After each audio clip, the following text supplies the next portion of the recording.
Story 1. The Haunting of the Old Witch's House. Halloween was always a special time in our small town. Children would dress up in costumes and go door to door for treats, and the streets would come alive with decorations. But there was one house that stood out from the rest, the Old Witch's House. The house was a dilapidated Victorian mansion, tucked away at the end of a winding, overgrown path.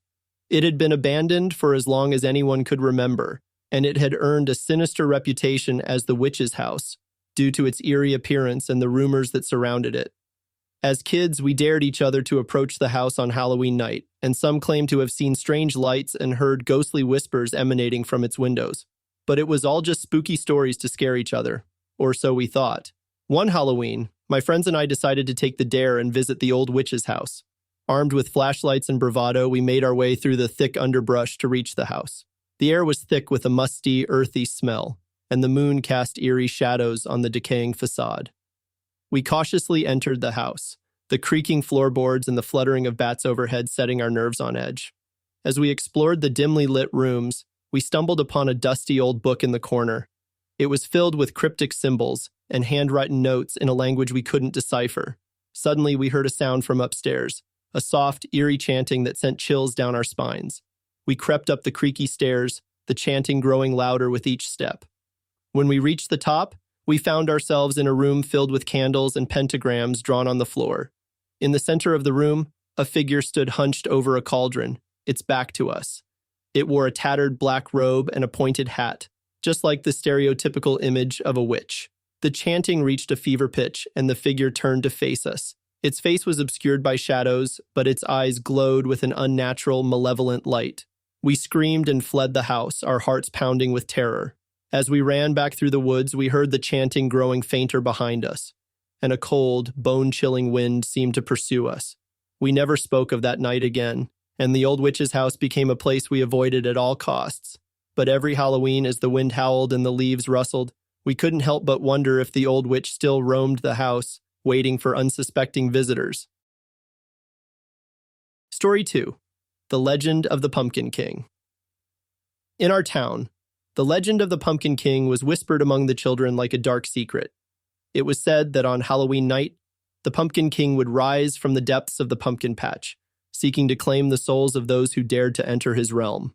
As the years passed, the legend of the Pumpkin King became more elaborate and terrifying.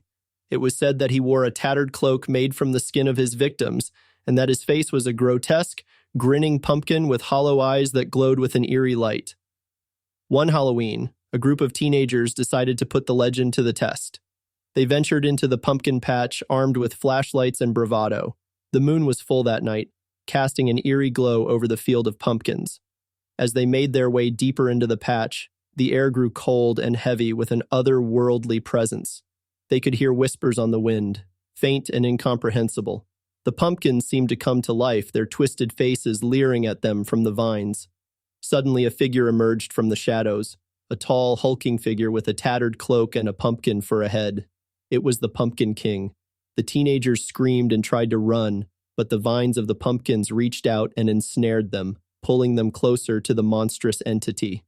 The Pumpkin King's laughter echoed through the night as he claimed their souls, one by one.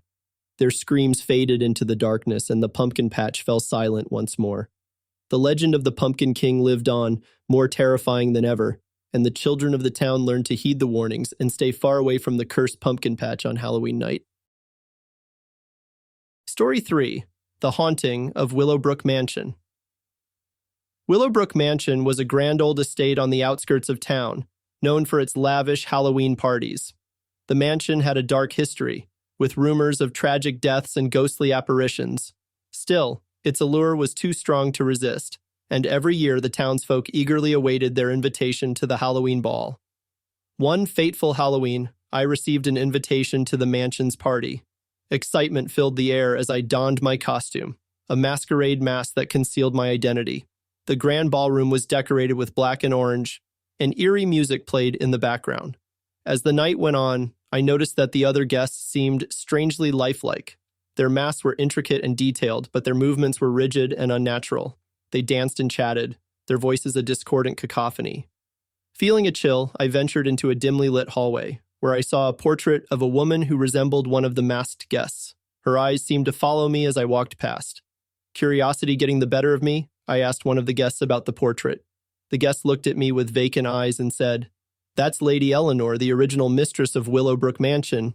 She died tragically on Halloween night many years ago, and her spirit is said to haunt these halls." A shiver ran down my spine as I realized that everyone at the party was wearing a mask resembling Lady Eleanor. I decided to leave, but when I reached the front door, it slammed shut with a deafening bang. Panic set in as I tried to open it, but it wouldn't budge. I heard whispers in the darkness, voices that seemed to come from all around me. The walls of the mansion seemed to close in, and I felt a malevolent presence in every corner. I ripped off my mask and screamed, "Let me out!" Suddenly the room was bathed in an eerie, cold light. Lady Eleanor herself stood before me, her ghostly figure floating in the air. Her eyes glowed with a malevolent intensity, and her voice echoed through the mansion, saying, "You should never have come here." Terrified, I closed my eyes and prayed for escape. When I opened them again, I was outside the mansion, the front door wide open. I ran through the dark, moonlit woods, the echoes of Lady Eleanor's laughter still ringing in my ears. I never returned to Willowbrook Mansion, and I learned that the invitations to the Halloween party were a curse, a way for Lady Eleanor's vengeful spirit to claim the souls of those who dared to enter. The mansion stood as a foreboding reminder of the horrors that awaited those who sought to uncover its dark secrets.